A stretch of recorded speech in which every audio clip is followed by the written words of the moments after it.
viu que hoje está com uma convidada maravilhosa, especialíssima. A gente só traz aqui mulherada forte, mulherada boa, e hoje não podia ser diferente. Então, a gente está aqui com a Amanda Miranda. E aí, Amanda, o que é que você manda? Boa noite, aquela piadinha que Sandra. Não, aquela piadinha que você nunca ouviu, né? Diga. E é boa para descontrair, né? Boa noite, muito obrigada pelo convite, te agradeço, né, pela generosidade de compartilhar o teu horário, o teu programa aqui comigo. Estou bem feliz de poder participar, né? Sei que é um programa bem direcionado para uma conversa com mulheres, né? E isso é sempre muito bom. Estou muito feliz de estar aqui. Mulheres progressistas, mulheres de esquerda, mulheres que têm, né, muito a dizer, como você, né? Só antes, eu quero só dar um recadinho, porque a última convidada que teve aqui, Amanda, que foi a Liana Lewis, e a Liana é maravilhosa, né? E ela é muito energética. Então, a gente enveredou numa conversa que eu não avisei nada para o pessoal do chat sobre a nossa meta, sobre as coisas que tem que ser avisadas. Então, deixa eu avisar logo no começo, porque quando a gente começar a conversar, vai ser uma coisa. Ó, gente, vocês sabem que a nossa meta por live, para a nossa live se pagar, é uma meta de R$ 100. Então, peço a vocês que pinguem superchat, pinguem Pix. Se for pingar Pix, folhademocrata@gmail.com, qualquer valor nos ajuda. E nós temos também a meta de um membro. O membro ganha livros e ganha também o curso de jornalismo básico com Pedro Zambarda. Por R$ 5 mensais, você ganha esse curso, tá? Além disso, eu preciso avisar aqui que, além da gente ser transmitido no Facebook e no YouTube da Folha Democrata, nós também somos transmitidos pela TV Quirimurê. Olha que delícia! Eu recebi, Amanda, no meu Instagram, vários comentários de pessoas que assistiram a gente pela TV Quirimurê. Eu achei tão bacana eles virem comentar, achei tão legal. Olha, a TV Quirimurê, ela transmite a gente aos sábados, às 15 horas, faz uma reprise aos domingos, às 15h30, e é o canal 10.3, é o canal da Cidadania da Bahia, porque a Amanda está lá em Floripa e eu estou aqui em Salvador. Isso é uma das delícias da internet, né? E a TV Quirimurê, no dia 20 de novembro, está comemorando 8 anos no ar. Isso é muito legal. E a gente é muito grata a essa parceria com a Dina, lá da TV Quirimurê. Então, gente, descendo do salto, desce do salto também na TV Quirimurê. Amanda, isso que eu falei, eu acho maravilhoso, né? Porque a internet, a gente sabe que tem várias coisas que são difíceis e negativas, mas essa coisa de eu poder estar em Salvador e a gente estar junto no mesmo programa, e você aí em Floripa, é muito bacana, né? E somos duas privilegiadas, né, Xanda? Porque são cidades maravilhosas. Eu sou completamente apaixonada por Salvador. Eu também gosto muito de Floripa, né? Embora a gente saiba que é uma cidade que tem ainda esse espírito bastante conservador, que eu acho que já está um pouco distante do que vocês vivem em Salvador.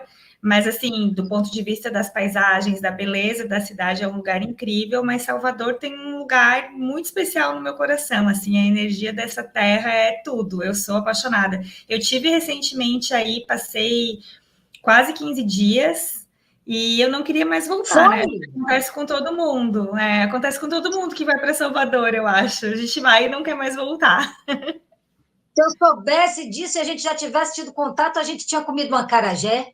Sim, comi acarajé, não tem como ir para Salvador e não comer acarajé, mas passei dias maravilhosos. Eu amo. Incrível. Imagina, quando vier de novo, viu? Me dê um toque que a gente vai se encontrar e comer um acarajézinho junto, viu? Nossa Senhora, acarajé. Ai, meu Deus do céu. Eu sou louca por acarajé, Amanda, você não tem noção. Sou louca, desesperada. Se eu passo, sinto o cheiro, já quero comer imediatamente. E harmoniza com tudo, coisa, né? Harmoniza com tudo a acarajé. Eu comi acarajé com vinho branco, achei perfeito. Foi? Ainda não experimentei, vou ter que fazer isso. Eu gosto muito de acarajé com uma cervejinha bem geladinha. Vou confessar que eu adoro. Nossa. Final de tarde, depois que você trabalhou, você vê aquele pôr do sol comendo acarajé e tomando a cervejinha geladinha. Oh, meu Deus, que delícia! Já deu saudade. Deixa eu te falar. Olha, você vindo aqui, a gente tem que se encontrar, tá? Vindo aqui, E se eu for a Florianópolis, também te aviso, né? Mas é pouco provável esses tempos de eu dar essa descida, né? Deixa eu te perguntar uma coisa. Mas Florianópolis eu ouço coisas lindíssimas mesmo, apesar desse conservadorismo, né, muito latente na cidade e tal, mas eu ouço assim, eu não conheço Florianópolis, mas sempre ouço dizer que é assim, uma cidade muito bonita, muito encantadora, né? Eu tenho uma irmã que ela mora em Porto Alegre e ela gosta muito de ir para Floripa, para ir para as praias e tal, ela adora. E assim, tem esse aspecto do conservadorismo, mas a gente também tem um movimento de resistência aqui muito forte, né? A gente quase levou o candidato do PSOL para o segundo turno. Aqui a eleição se resolveu no primeiro turno, mas o segundo colocado, que mais chegou próximo de ir para um segundo turno eventual, era o candidato do PSOL, o Marquito. Então, existe também, né, um movimento que é progressista na cidade. A gente tem a UFES, que é a Universidade Federal, que tem também uma militância, uma resistência muito combativa, histórica, né? Então, claro, a gente sempre vê pontos de esperança para também ter sentido a nossa luta e para não viver imersa no pessimismo. Então, existe esse espaço aqui também, sabe? Ótimo, isso é muito bom. A Helenira, né? Ela comanda muito, isso também é uma força, né? A Helenira, a Ideli Salvati, né? Elas são bastante atuantes aí, né? Com certeza, temos mulheres aqui progressistas, né, militantes, ativistas, que têm uma agenda histórica de luta enfim, a gente compartilha aqui essa cidade com pessoas que pensam diferente, algumas divergem respeitosamente, outras não tanto, né, mas estamos aqui, de alguma forma, tentando construir algum sentido e alguma perspectiva mais otimista, assim, dentro daquilo que a gente considera como o respeito aos direitos humanos, a busca pela justiça social, a busca pela igualdade, que são as agendas que a gente defende, né? Sim, e temos que continuar defendendo onde quer que a gente esteja, né? Agora, Amanda, me diga uma coisa, por que você decidiu fazer jornalismo? Quando você decidiu fazer jornalismo, você já era militante, então você decidiu fazer jornalismo por uma militância para poder trabalhar nisso, ou ao contrário, você era jornalista e aí passou a militar? Então, na verdade, eu não vejo muito um momento em que houve uma dissociação entre o meu ativismo e a minha profissão, né? Porque eu acho que, como muitas pessoas que ingressam na carreira do jornalismo, eu fiz essa faculdade, eu entrei nesse curso por ter ideais muito fortes, assim, associados a essa luta por uma sociedade mais igualitária, né, por um mundo mais justo. E, claro, a gente faz isso também pensando em habilidades que a gente tem, né, que são, às vezes, habilidades muito natas, mas que a gente fortalece durante a faculdade, que é a habilidade com a escrita, gostar de escrever, gostar de ler, gostar de fazer pergunta, ter curiosidade, né? Mas eu acho que esse desejo e essa insatisfação com uma realidade desajustada sempre esteve presente assim em mim, né? Desde muito novinha, assim, eu sempre fui muito sempre lutei muito por justiça em todos os espaços em que eu estive, né? Eu sou uma pessoa que eu não posso ver injustiça diante de mim, que eu não posso sentir a injustiça perto de mim, que eu sempre vou querer falar, sempre vou querer me posicionar, e isso é desde a minha época de escola, desde criança. Mas, assim, eu acho que eu fui, talvez com a maturidade, eu fui solidificando alguns desses valores, né? E daí é onde eu me encontro como uma ativista. Eu não uso o termo militante, embora eu não veja como um problema, né? Porque ele acaba sendo muito descaracterizado, inclusive pelas pessoas que me processam, que me atacam, né? Nos processos da deputada Júlia Zanata contra mim, por exemplo, ela insiste nas peças judiciais que eu sou uma militante. Ela usa esse termo de forma pejorativa, porque, obviamente, ela quer me associar a algum partido, alguma bandeira partidária. E isso eu nunca fiz, né? Com todo respeito a todo mundo que tem militância, tem muitos jornalistas que entram na luta partidária, e eu acho isso muito legítimo, mas não é o meu caso, né? Eu me considero uma ativista pelo direito à informação. E é aí que eu me encontro como jornalista também. Eu tento buscar espaços para levar informação de qualidade que não circula aqui na minha região, né? Então, foi mesmo, eu acho que um caminho, assim, que foi a maturidade na profissão que me trouxe. E eu acho que até também o fato de eu ter me despido desse receio de me colocar como uma ativista também é fruto dessa maturidade. Porque eu acho que o bom jornalista hoje em dia, ele tem que tomar partido, ele tem que se posicionar. Isso não deteriorar os valores da profissão, né? O jornalista, ele tem que ser incansável na busca pela justiça, pela verdade, né, pela insatisfação com o estado das coisas. E nesse aspecto, eu acho que ter me visto como uma ativista pelo direito à informação me fortaleceu como jornalista. Então, acabou que teve uma coisa que completou, né? É como se fosse uma fusão, não é isso? Das duas coisas. Exatamente. Eu acho que quando eu fiz jornalismo, eu entro na faculdade num momento, isso já faz mais de 20 anos, tá? Eu entro na faculdade num momento em que a gente ainda trata o jornalismo como aquela profissão em que o jornalista ele é um sujeito neutro, né? Claro que na faculdade, os meus professores, eu fiz faculdade na UFSC, que é uma escola muito prestigiada, né? A Faculdade de Jornalismo da UFSC, que é uma das melhores do Brasil, sempre foi, e, claro, os professores desconstroem bastante esse mito da neutralidade, da objetividade, da imparcialidade. Mas quando eu entrei na faculdade, jamais um jornalista poderia se posicionar sem temer perder a sua reputação como jornalista, né? E eu acho que hoje esses valores acabaram se diluindo por conta também da abertura de outros espaços para outros agentes da comunicação, não necessariamente jornalistas, mas também youtubers, streamers, comunicadores em geral, que também ganham uma voz e uma audiência maior. E hoje a gente tem, acho que o valor da transparência com as audiências, que é o que é muito mais emblemático na profissão do jornalista, né? Mas quando eu entrei na faculdade, de fato, eu acho que um dos valores que mais a gente era estimulado a cultivar era essa atenção com a imparcialidade, com não pender para nenhum lado. A gente vivia ali uma transição de um governo neoliberal, do governo FHC, para um governo popular, que era o governo Lula, então existia um ânimo político muito diferente, né, naquele momento em que eu entrei na faculdade. Eu entrei em 2001 e 2002 já foi a eleição do Lula, e a gente tinha que ter essa atenção, assim, né, em fazer narrativas, construir narrativas sempre ouvindo todos os lados, né, e esses ainda são valores disseminados nas faculdades, nas escolas de jornalismo, mas a gente sabe que tem outros que também estão renovando a nossa profissão. E eu acho que nessa renovação que eu também encontro esse meu espaço, esse lugar onde eu estou hoje. Mas deixa eu te perguntar, Amanda, porque você falou muito de imparcialidade e da neutralidade e tal, dentro do jornalismo, é diferente a neutralidade e a imparcialidade? Eu te pergunto isso porque, pelo que eu ouvi de você, me levou a pensar nessa diferença, né? Como é que é isso? Como é que é isso hoje, agora?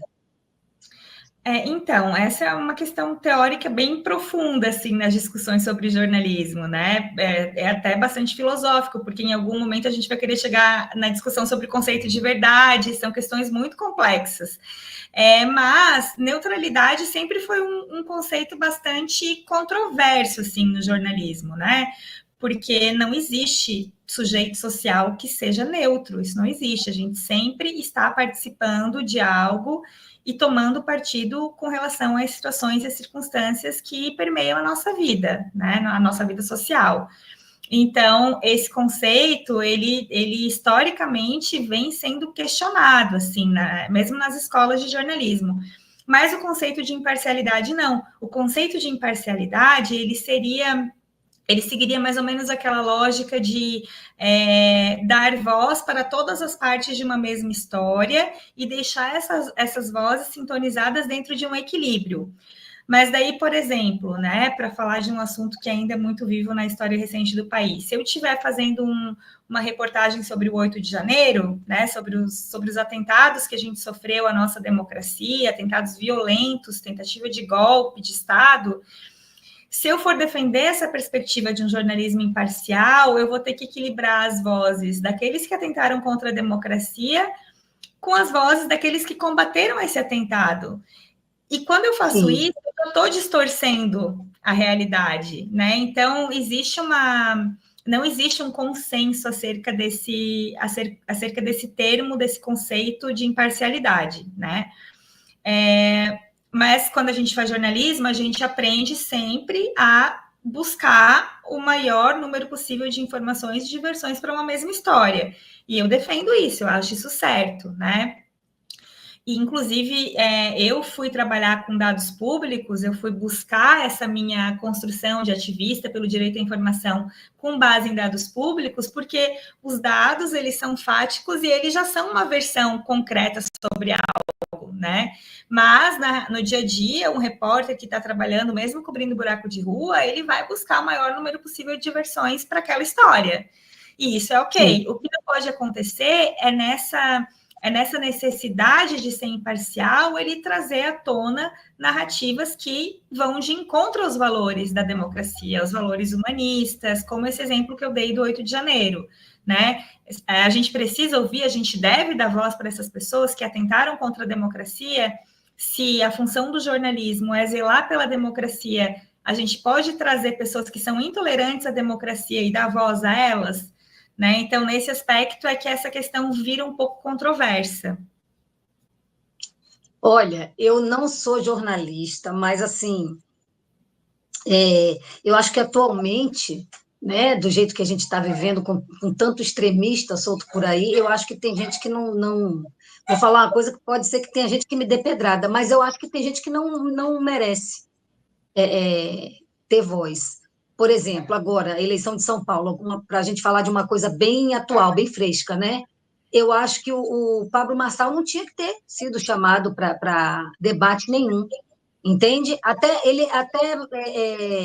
Numa questão de lei, nem era para ser chamado, nem era obrigatório realmente, né? Ser chamado por conta do partido, ser pequeno e tal. Mas a galera chama, né? Foi chamado para os debates, para as coisas, e aí, é porque ele tem um número expressivo nas pesquisas. Não, é porque dá audiência. Ele fazia a baixaria lá, fazia as coisas da audiência e tal. Mas, assim, aí é que tá. E aí vai ser tudo pela audiência? Então, sabe, por conta disso, aí dá voz. No que você dá voz, você legitima, você normaliza uma coisa que não é normal, não é para ser normalizada, né? Foi um show de horrores, os debates todos com ele. Então, eu acho que tem gente que não tem que ter voz, não. A gente não tem que dar esse espaço. O extremista não tem que dar espaço. O fascista não tem que ter espaço. Entendeu? Isso, para mim, assim, é ponto e pronto. Sabe? Eu posso ouvir quem diverge de mim, mas fascista não. Né? É aquela velha história, né? Com fascista a gente não discute, né? Fascismo a gente combate, né? Eu E me concordo. diga uma diga. Não, eu concordo muito com isso, porque, inclusive, eu acho que o jornalismo tem uma responsabilidade extra, porque quando o jornalismo entra com esses personagens e deixa com que eles falem para a sua audiência, de alguma forma ele está legitimando esses personagens, né? Ele está dizendo, eu tô te trazendo essa figura aqui, né? Eu tô trazendo essa figura para a audiência porque ela é importante para a democracia. Então, essa legitimação é muito perigosa. Uma coisa é o Pablo Marçal falar na live dele para os seguidores dele, para o grupo político dele, para as pessoas que acompanham ele. Outra coisa é a Rede Globo, né? É um grande canal de televisão, fazer com que ele pareça um agente político normal, coisa que ele não é, que ele está longe de ser. Então, eu concordo muito com isso e também me remete muito até a própria construção do bolsonarismo, né? Porque o Bolsonaro, ele Sim. começa a ser conhecido também porque ele se torna um personagem popular na televisão, né, em programas populares, em emissoras de baixa audiência, mas que tinham alguma adesão, que já tinham um pouco do que hoje a gente chama desse efeito viral, né, desse efeito do meme. Sim. E ele começa a ganhar relevância por isso. Ele era uma grande aberração no Congresso, né? Ele era do baixo clero, e ele começa a ficar grande por conta dessa normalização da figura dele, né? Então, acho que são personagens parecidos nesse sentido, assim. E o jornalismo Sim. tem o papel de reforçar e de naturalizar as imagens, né? Bastante parecido. Você falou uma coisa agora, realmente é isso mesmo, Amanda, porque o Bolsonaro ele ia, né? Ia para o CQC, ia para aquele programa da Rede TV, que eu não me lembro o nome agora, da Luciana Gimenez, e ele ia exatamente como uma aberração, é isso que você falou mesmo, ele ia porque era para a gente dar risada dos absurdos que ele falava. Só que aí, os absurdos, que eram para ser piada, começaram a se normalizar, né? E acho que com Pablo Marçal foi mais ou menos a mesma coisa mesmo, exatamente. Eu não tinha pensado nisso, mas você matou a pau. É exatamente isso. Então, acaba que a mídia exerce uma culpa muito grande nesses rumos que vão sendo tomados, né? E então, mais uma responsabilidade que o jornalista tem, muito grande, né? Porque ele vai, é como se ele fosse também conduzindo, né? Para onde é que a gente vai? Como é que a gente vai pensar? Como é que a gente vai achar? Tem muito isso, né? Me diga uma coisa, você tem uma newsletter, não é isso? Sim, tem uma newsletter. Como é o nome? Passando a Semana Limpo. É uma newsletter que eu envio toda sexta-feira, né? Desde... Nossa, eu nem lembro, eu não contei o número de edições, mas eu acho que é desde janeiro, talvez, fevereiro. Acho que até antes, acho que foi no finalzinho do ano passado que eu fiz as primeiras edições.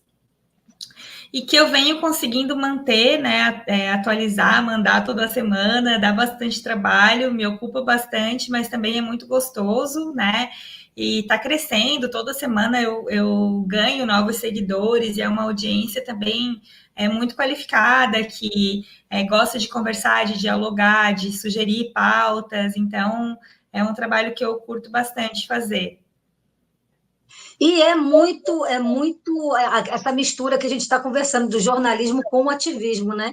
Na newsletter, né? Passando a semana a limpo, é isso? Isso, eu trago os principais assuntos, assim, eu tenho uma linha de cobertura que é muito focada em 2 pontos. Uso de dados públicos para informar, né, as pessoas, e aí entra o meu ativismo pela informação de qualidade, e eu entro muito com os dados públicos justamente para mostrar que eu não produzo notícias falsas, que as notícias que eu divulgo e que eu apuro são verdadeiras e são feitas a partir de todo um cuidado ético, estético e político da minha parte, né? Então, eu defendo muito meu trabalho a partir dessa predominância da utilização dos dados públicos. E o meu outro foco é o monitoramento de mandatos e agendas extremistas de Santa Catarina, porque aqui a gente tem políticos extremistas que promovem aberrações diárias, seja contra a democracia, seja contra grupos minoritários. Então, essa é uma outra linha de atuação que eu tenho. E a minha newsletter, ela acaba muito concentrada nesses 2 eixos, assim, também, né? Em reportagens e notícias com dados públicos e no monitoramento desses mandatos extremistas, mas muito mais pensando no contexto regional de Santa Catarina do que nos grupos extremistas brasileiros, que também a gente sabe que tem muitos, né? Se eu fosse olhar, por exemplo, para Goiás, Gustavo Gayer, Minas Gerais, Nicolas, tem muita gente, tem muito extremista radicalizado no Congresso, no Senado. É o Congresso mais reacionário da história, né? Totalmente. E eu estou com uma atenção muito voltada para os catarinenses, também olhando os dados públicos dos mandatos desses parlamentares, né, do governador aqui de Santa Catarina, que também é um bolsonarista. Então, é o Jorginho Melo. Isso, é o Jorginho Melo. Uhum. Ele é o governador. É inesquecível, né, a atuação dele na CPI da pandemia, né? Inesquecível. Pois então, como eu não tinha, eu sempre acompanhei muito política, né? Sempre gostei de acompanhar muito como jornalista, assim, antes de produzir informação nessa área, eu era já uma grande leitora e espectadora do noticiário político nacional, mas eu não tinha tanto interesse no noticiário político local de Santa Catarina. E eu também fui descobrir a figura do Jorginho Melo durante a CPI da Covid. Foi ali que ele se tornou um personagem político para mim. E, obviamente, né, pelos absurdos que ele disse, pela forma como ele tentou se destacar na pandemia como um cão de guarda do Bolsonaro, do bolsonarismo, e agindo contra a saúde pública, né? E naquele momento ele já manifestava o desejo de ser governador do estado e a candidatura dele já estava mais ou menos se sedimentando. Mas aconteceu naquele momento também a mesma coisa que aconteceu Usou quando como vitrine, né, Amanda? Eles Exato. muitos usaram a CPI como vitrine, né? Mas era um momento em que a gente olhava, eu olhava para ele e dizia, ele vai ser candidato, meu Deus, vai fazer 1% de votos. Sabe, assim, quando a gente faz, às vezes, uma análise muito apressada, sem entender o contexto geral e menosprezando figuras que são muito habilidosas na arte do populismo, né, na arte de trazer pautas que elas sabem que vão conquistar determinados segmentos sociais que são fortes. E foi isso que o Jorginho Melo fez aqui para se eleger. Eu me lembro na CPI de uma briga dele com o Renan Calheiros, que foi uma coisa hilária, foi uma coisa assim, digna de comédia pastelão, entendeu? Que eles se xingaram, bateram boca, e o xingamento dele era chamar o Renan Calheiro de vinagre. Ô, seu vinagre, seu vinagre. Gente, mas foi uma coisa assim, um bate-boca, um negócio que eu falei, gente, aí eu fiquei com essa ideia que você tá. Eu falei, não, esse cara é 1% de voto, ninguém vota nesse cara. E ele virou o governador de Santa Catarina, eu quase caí para trás, Foi. né, quando ele ganhou a eleição. Mesmo assim, mesmo Porque eu no sei do primeiro cara. Mesmo no Diga, primeiro diga. turno, ele começou a campanha muito desacreditado pelos próprios adversários dele aqui, porque ele não conseguiu construir nenhuma coligação, então ele entrou meio isolado, mas ele aproveitou muito bem a onda, né? Em Santa Sim. Catarina, essa onda ainda estava forte e acabou polarizando com o PT, que aqui em Santa Catarina também não tem uma tradição. Como tem em outros estados, como tem Aqui, aí na Bahia. Então, assim, foi difícil, né? Ele acabou ganhando também em função de ter ido com um adversário que politicamente estava num momento que não era tão bom assim para disputar um segundo turno, né? Mas enfim, ele conseguiu, né? Ganhou no segundo turno, depois de ter enfrentado o PT, o Décio Lima, que hoje é presidente do SEBRAE, diretor do SEBRAE, né? Foi escolhido pelo presidente Lula para ocupar essa função. E como o mundo dá voltas, o Jorginho Melo ele tem que dialogar com o filho do Renan Calheiros, né? Que é o Renan Filho, que é o ministro dos Transportes.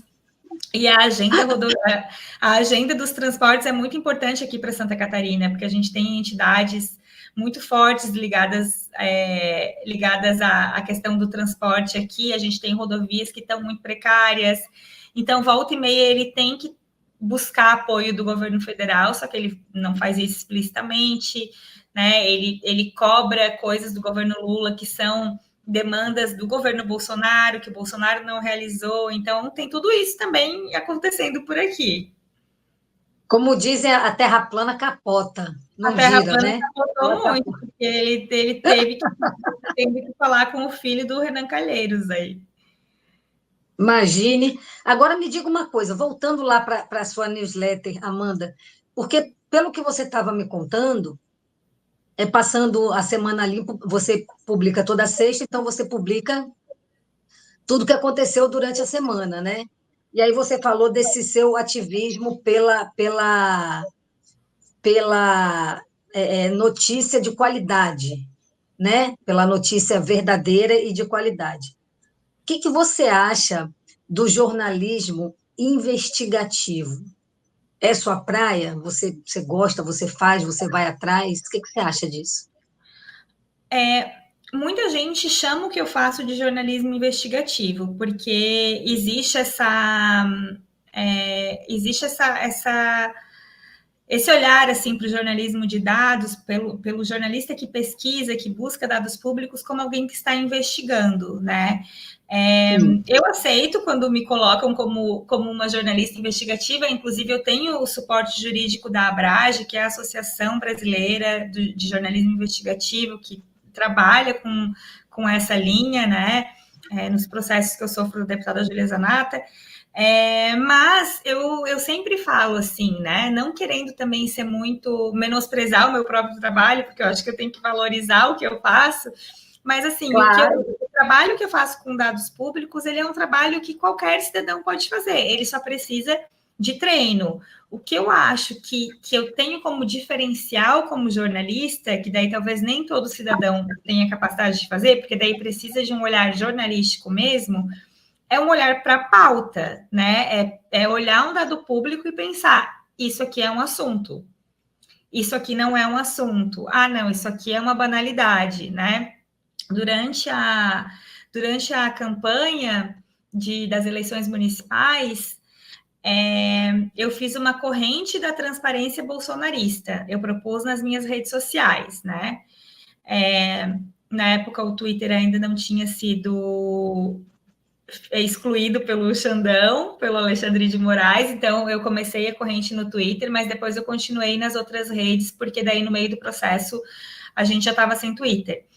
E nessa corrente eu pedia para os seguidores, né, para quem me acompanha, para quem acompanha meu trabalho, sugerir, indicar o nome de uma cidade que tivesse um prefeito bolsonarista buscando a reeleição.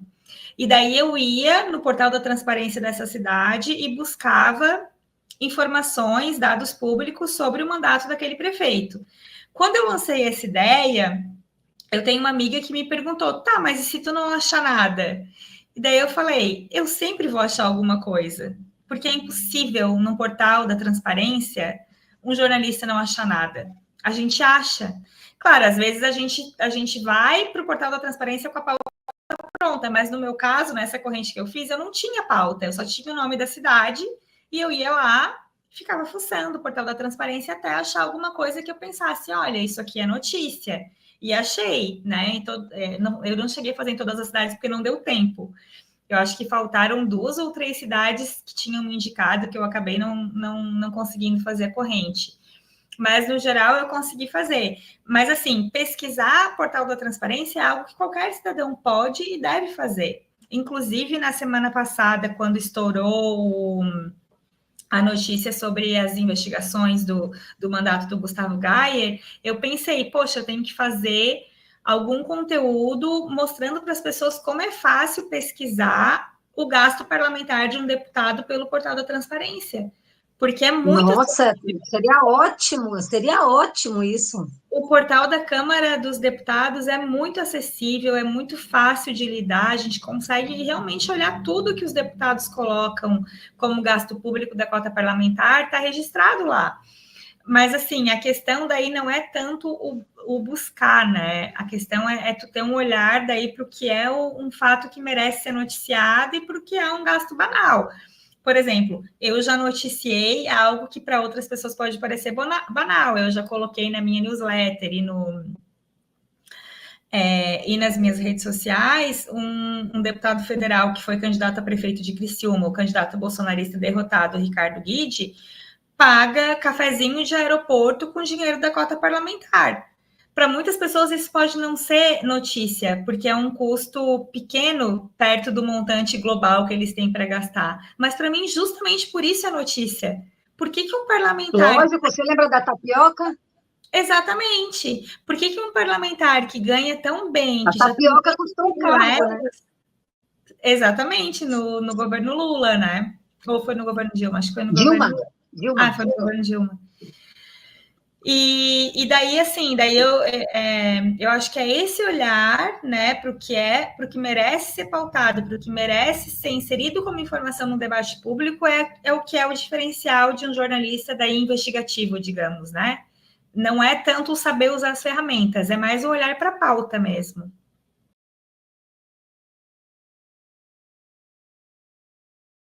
hoje eu trouxe a Sara Miranda aqui, ela veio bater um papo com a gente vai conhecer um pouquinho mais dela, né? Em vez de conhecer só aquela Sara Miranda que está lá fazendo a mediação DCM, hoje nós vamos conhecer um pouquinho mais do que tem por trás dela. Cadê a Sara? Pode entrar, Sara, seja muito bem-vinda. Boa Oi, noite, minha Sara! gente! Tudo bem por Sara, aí? seja muito bem-vinda ao Descendo do Salto e o canal Folha Democrata, viu? Muito obrigada, uma honra estar aqui. Valeu pelo convite, Xanda. Poxa, a honra é nossa de te receber. Eu te assisto lá no DCM, acho você um doce, uma simpatia, apesar de alguns assuntos que não são nada simpáticos, que você tem que, às vezes, tratar, mas Espinhosos, sim, sim. não A é? gente dá um jeito, Mas sim. vejo você lá com a simpatia.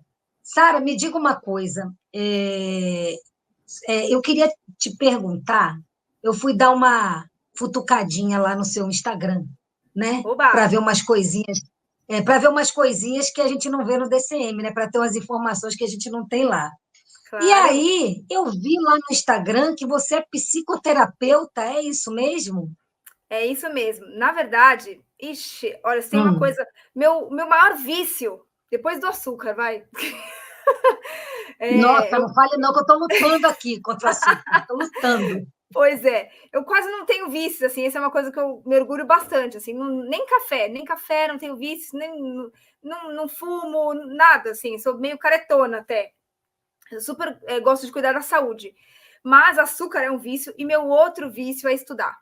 Eu tenho uma coisa assim com estudar. Então, a gente começa primeiro estudando aquilo que vai nos dar dinheiro, né? Porque o que a gente gosta, mas é em busca de uma profissão, um trabalho. Então, eu fui fazer comunicação, que já era uma coisa que estava latente ali, já era minha cara. Eu sempre gostei de falar, conversar, interagir. Minha mãe falava que desde pequenininha eu já estava na roda dos adultos. Eu era muito interessada no que os adultos estavam falando. Fui fazer comunicação.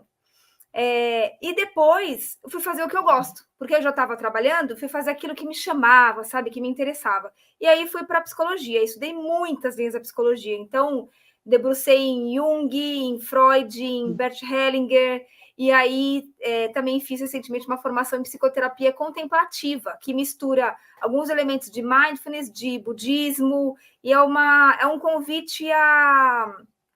O contemplativo, ele vem não só desse ritmo um pouco mais lento, mais observador, mas também essa coisa com o lado de fora, mas principalmente com o lado de dentro. Então, como as coisas te afetam, te atingem, se atingem, por que atinge, como atinge, onde atingem, sabe?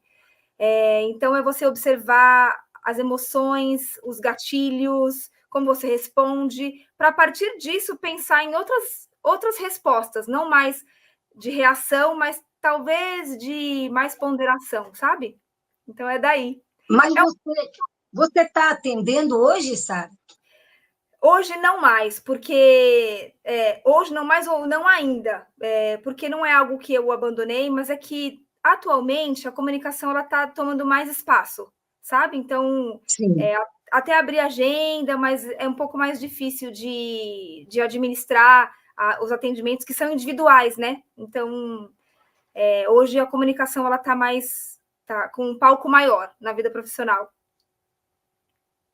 Tem aquelas coisas que a gente não pode fugir, né? Às vezes você faz um caminho tal, mas a coisa aparece na sua frente, no seu caminho, né? Acho que a Sim, comunicação deve ter feito isso com você, sim. né? E sabe, Mas diga uma coisa. sim. Uma Fale, outra fale. formação, mas eu acho que nada é perdido, sabe? Porque tudo eu vou fazer como um autoestudo, como um aprendizado. Então, também fiz pedagogia, também sou formada em pedagogia. E, querendo ou não, aqui é um lugar de a gente se expressar e a gente aprende e ensina ao mesmo tempo, não é? Você com certeza sabe disso. E a psicoterapia também, ela pode ser aplicada para fora, mas ela me ajuda muito também no meu processo, sabe? Então, é tudo Sim. válido. Me ajuda muito também. Eu já tenho quase 10 anos que eu faço terapia e, nossa, assim, para mim foi uma coisa, um divisor de águas, sabe? Um divisor de Sim, águas mesmo, assim, que nem o teatro também, porque eu sou formada em teatro, né, pela UFBA, que é a Universidade Federal da Bahia, né? Eu sou licenciada em teatro, tenho licenciatura em teatro. Então, o teatro também, para mim, foi um divisor de águas na vida, sabe? Me abriu, assim, a mente e o coração e o emocional. E aí o teatro, ele começou a me organizar, me organizou, de certa forma, e a terapia, assim, a terapia me encontrou organizada pelo teatro, e aí a terapia é como se fosse assim, o teatro, se eu fosse uma casa, o teatro fez a faxina, deixou a casa limpa, e a terapia veio e colocou a mobília. Sabe como é? Olha, adorei. Foi uma coisa assim. Eu pensei isso aqui agora, porque foi mais ou menos isso mesmo, Sim, né? Eu sempre falo para os meus alunos assim que o teatro também fez comigo como se fosse uma pá, sabe? Aquela pá que cava assim e joga você para cima. O teatro também fez isso, né? Porque o olha, teatro, ele não é terapia, mas ele é terapêutico, sim, né? Que com são coisas certeza. diferentes, né?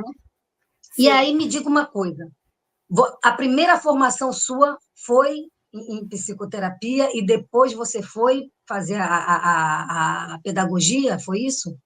Não. Minha primeira formação é em comunicação, lá na minha Sim. adolescência. Depois fui fazer gestão de pessoas, aquela coisa, né, corporativa. Aí eu fui fazer pedagogia quando eu tive os filhotes. Esse é o meu mais novo, de 9 anos.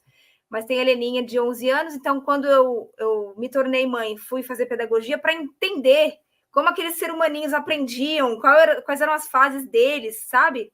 E eu fiz um curso chamado Pedagogia para a Liberdade, que era de uma mulherada muito incrível, sabe? Não só mulheres, mas as mulheres, elas construíram a grade do curso. E elas só trouxeram pessoas maravilhosas. Então, esse curso me expandiu muito a mente. E depois dele foi que eu fui fazer todas essas de psicologia e, por fim, a de psicoterapia contemplativa. Então, a de psicoterapia é a última. É minha última formação. Ah, tá. Eu adorei esse nome, psicoterapia contemplativa, porque o nome contemplativa já leva a gente a imaginar uma coisa tranquila, uma coisa leve, uma coisa boa, né? Sim, e foi justamente o que me Então, chamou. Eu falei, gente, eu preciso fazer esse curso. não Eu é? toda, O eu toda nome é muito bom. frenética, eu toda agitada, que eu preciso de algo contemplativo. Não, eu sou bastante frenética e agitada também, mas eu consigo me conectar assim, se eu tiver, sabe? Aqui a gente tem faz muita trilha na Chapada, então de vez em quando eu vou, e aí Sim, realmente eu maravilhoso. consigo ficar na coisa contemplativa lá. Agora, vem cá, Sara, assim, com essa formação sua em pedagogia, comunicação, psicoterapia, como é que chegou a política? Então, a política chegou muito em paralelo, né? A minha casa, onde eu nasci, é um lar mais de centro, sabe? E eu sempre Sim, escutei e me pendendo mais para a direita, sabe? Então tinha essa defesa assim da direita e tal, centro-direita. centro-direita. E aí, enfim, a gente nesse primeiro momento vai conforme os pais, né? A gente vai pelo discurso dos pais. E aí chega um período em que eu começo a fazer as minhas próprias análises e a me conectar com pessoas, e isso, eu acho que isso abriu principalmente na época da maternidade. Porque quando eu me tornei mãe, comecei a entrar naqueles grupos de mães, grupo não sei o que lá, e aí conheci uma galera muito legal, muito legal. E os papos já, a gente falava de maternidade, sim, mas e muitas outras coisas. E aí isso foi abrindo esse universo, assim, sabe? Sim. E na faculdade também, né? Na faculdade, quando a gente vai ler alguns livros que te fazem também repensar, após também, enfim, acho que cada universo que você vai entrando vai te ampliando, sabe? E eu digo que da faculdade de pedagogia, que eu falei dessa galera muito, muito boa, porque eles eram totalmente defensores de uma educação voltada para a liberdade. Então, vários professores de esquerda, a literatura que eles trouxeram para a gente durante o curso, ela era muito irreverente, sabe? Então, foi se abrindo todo esse universo e eu fui entendendo, né? Falei, então, isso que sempre me disseram que era assim, talvez não seja tão assim, sabe? Então, as desigualdades começaram a ficar mais evidentes, os privilégios, né? Aquilo que a gente tem muito ponto cego que começa a se desvelar, né? E aí você começa a militar mesmo, a militar por coisas que você está vendo que não estão adequadas, justas, coerentes, né? Então, foi esse meu caminho. Começou cedo, lá pela adolescência, ficou mais gritante na época da pedagogia, e de lá para cá foi um caminho sem volta. Aí isso me rendeu até uma separação, me rendeu até um divórcio. Foi mesmo? Não só por nossa, isso. porque o marido era de direita, alguma coisa assim? Super de direita, super Então bolsonarista. Nossa, e você vendo que a saída era pela esquerda e o marido nesse lugar, é difícil. Eu tangenciando para a esquerda, difícil. E ele super do militarismo, assim, aí a gente não tinha nem concordância nos assuntos, mas não foi só isso, claro, né? Foram 15 anos, mas depois do Bolsonaro ficou muito gritante. Eu falo que a época do Bolsonaro deu voz a muitas coisas que estavam recalcadas nas pessoas, sabe? E eu vi... tirou do armário, né? E eu vi ele falando, eu sou homofóbico mesmo, sou racista mesmo. E eu ficava, meu Deus, então não tem mais sentido para mim. Não tem, não tem, não. Nossa, meu Deus do céu, é porque até então isso existia, mas as pessoas tinham um certo pudor, né, em se assumir racista ou se assumir homofóbico, e depois do Bolsonaro parece que tirou a tampa do bueiro e todo mundo não só saiu falando, se assumindo, mas como saiu já querendo oprimir os outros mesmo, né? Foi um troço horroroso que assim, a gente sabe que ainda não acabou, mas graças a Deus já enfraqueceu bastante, bastante mesmo, né? Sim. E aí, me fale uma coisa, Sara, já que a gente falou, né, que eu te perguntei como é que a política entrou na sua vida e como é que você chegou, porque aí foi uma mistura, né, política e comunicação, e aí você chegou assim no DCM, ou antes do DCM você já estava envolvida com alguma outra coisa de política e comunicação? A comunicação eu sempre estive, né? Desde que eu me formei, estou na comunicação. Mas na política, foi uma grata surpresa se abrir essa oportunidade. É muito engraçado, né? Como a vida ela vai trazendo coincidências, sincronias. Jung fala das sincronias, né? Que nada é coincidência.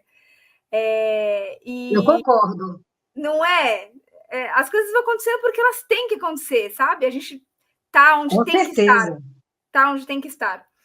E, bom, eu já atuava como social media, como mestre de cerimônias em eventos, então estava na comunicação, né? Estava escrevendo, sou copywriter também. E aí, enfim, quando veio a pandemia, eu fui para o home office. Eu não quis mais voltar a trabalhar presencialmente, porque era o que funcionava para mim com as crianças, né? Eu não quis mais ser mãe de fim de semana, sabe? Sai cedo, passa o dia inteiro fora e volta no final do dia, ainda mais cuidando deles sozinha durante a semana. Então, fui trabalhar de casa. Trabalhando de casa, não são todas as oportunidades CLT, né? A gente sabe que CLT hoje é um privilégio. Então, trabalho como PJ em alguns lugares. E aí, estava em busca de um outro trabalho, e eu tinha conhecido Marília.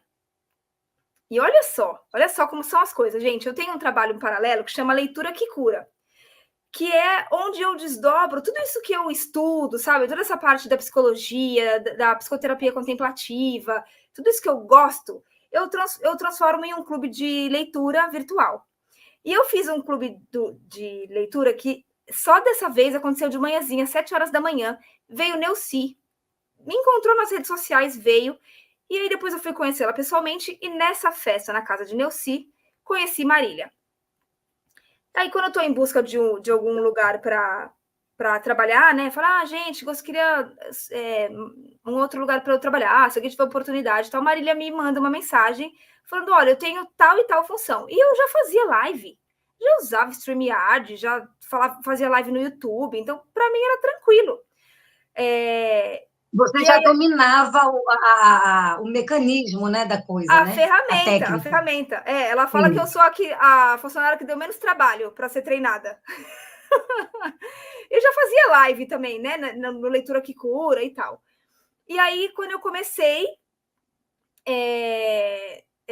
Aí eu amei, né? Porque, enfim, é apaixonante, porque você tá sempre aprendendo, sempre conversando com gente muito bacana, fala com muita propriedade. Então, vem autores de livro, vem ex-políticos que já estiveram no governo, ou até que a gente recebe agora os que ganharam esse último pleito, né? Então, assim, é um lugar que você está o tempo todo sendo exposto a muita gente legal. Aprende demais, né? Então, é uma paixão que surgiu. Não, com certeza. Meu irmão que ele fala que fazer live é viciante, que ele gosta bastante, né? Ele faz as lives de futebol aqui do canal, a gente tem uma resenha que é o Futebolizando, e a gente tem o Esporte ao Avesso, que ele entrevista, né, as figuras do mundo, né, do esporte e do futebol, e ele fala que é viciante, ele gosta, e realmente é. Né? O Descendo do Salto, quando a gente começou, Sara, era num estúdio, né? E era eu, com mais duas meninas e mais uma convidada. Então, eram quatro, era aquele grupo, né? Só que a quarta Sim. sempre era uma convidada. E era no estúdio, só que aí o estúdio era uma parceria, então tinha um horário. Então, a gente gravava. A gente ia lá num dia e gravava 3, 4 programas num dia, né? Então, assim, era bacana, mas é totalmente diferente de eu vir aqui fazer um ao vivo com você, né? Muito diferente. Um ao vivo com você, eu posso interagir com o chat, daqui a pouco eu vou ler aqui, vou ver o que o pessoal está falando. Ao vivo com você, quer dizer, você está em São Paulo, não é isso? Isso. Eu estou em Salvador, então eu estou sempre falando aqui que é uma das coisas assim mais maravilhosas da internet, que a gente pode falar com a pessoa em qualquer lugar. Né? Exatamente. Não tem esse impedimento, né? Parece e a gente está uma do lado da outra, a tela uma do lado da outra, então parece que a gente está no mesmo ambiente batendo papo. Isso é ótimo, né? Você está aqui na sala de casa. Você está aqui no meu closet, porque eu faço a live de dentro do closet aqui, ó. Você vê só. Ô, Xanda, mas olha, isso que você falou é muito verdadeiro, porque eu falei dos convidados que a gente aprende muito, mas o que é mais legal de fazer live, além dessa interação, que é muito rica, mas a interação com o chat também é muito incrível, porque você vê as pessoas comentando, interagindo, e tem pessoas que sempre aparecem. Então começa a criar uma conexão, um vínculo. Tem gente que eu vejo toda a live, falo com eles toda a live e eu não conheço pessoalmente. Bruno Galvão é um, Neide Ponzoni. E eu não sei quem são, pessoalmente. Aqui tem o Giovanni, está sempre aqui, é o Wallace, Carla Mori aparece aqui também, porque tem muita gente que vem aqui e vai no DCM também, né? Então, tem o Bruno Benites, tem o Lucas Silva, tem uma galera aqui muito bacana, tem a Creuza, que está sempre de manhã, tem uma galera aqui super bacana. A Marli Carrara. É ótimo isso, né? Porque a gente vai conversando com a pessoa sem conhecer, mas parece que você faz assim, você cria um relacionamento com a pessoa, parece que você conhece já, né? Tem uma amizade, uma coisa. Eu sinto isso assim também. Vou aproveitar, inclusive, que a gente falou do chat, já deixa eu dar uma olhadinha aqui no chat para ver o que já tem aqui, ó. Rosiane Nogueira, boa noite. Misa Zimmermann, mas que chique, parabéns, Rainha da Floresta. A Misa é uma querida que me segue no Instagram. Beijo pra Misa. Ó, eu sei que Fernando Cavalieri também tá online aqui. Tá, eu já vi que ele tá. Agora, a Misa, ela é nossa membro. Olha ele aí, chegou. Ó o Miguelzinho aqui, ó. Não foi dormir, tá aqui na live. A Misa é nossa membro. A Misa é massa demais também, ó. TV do Gol, parabéns, acompanho a Sara no DCM, sou muito fã. Olha! Essas coisas são ótimas, né? É a Misa que mandou essa?